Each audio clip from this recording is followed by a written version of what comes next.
A defiant Vladimir Putin proclaimed Russia's annexation of a swath of Ukraine territory in a pomp-filled Kremlin ceremony Friday, promising Moscow would triumph in its special military operation against Kyiv, even as some of his troops faced threat of defeat. Сегодня этот выбор делаем мы.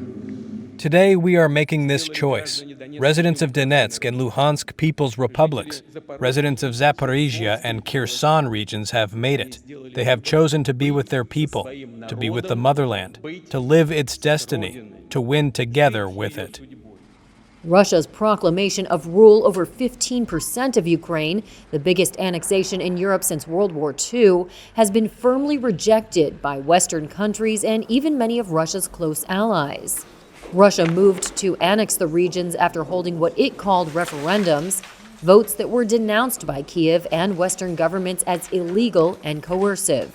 In one of the toughest anti-American speeches he has delivered in more than 2 decades, Putin slammed the West as neo-colonial and Satanist. Such a total denial of a human being, a rejection of faith and traditional values, suppression of freedom, begins to look like a perverted religion, outright Satanism.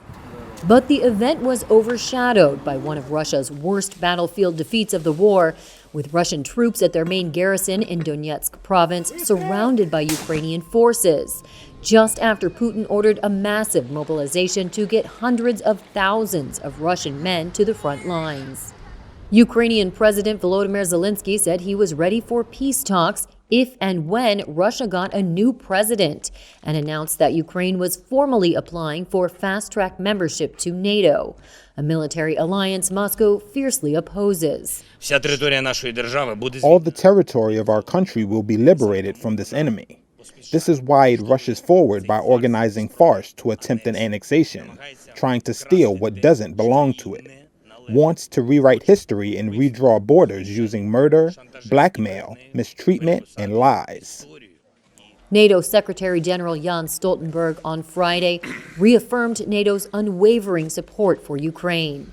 This land grab is illegal and illegitimate.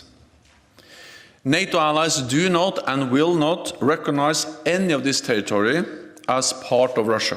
He said Russia's recent actions are the most serious escalation of the conflict since Moscow invaded Ukraine in February.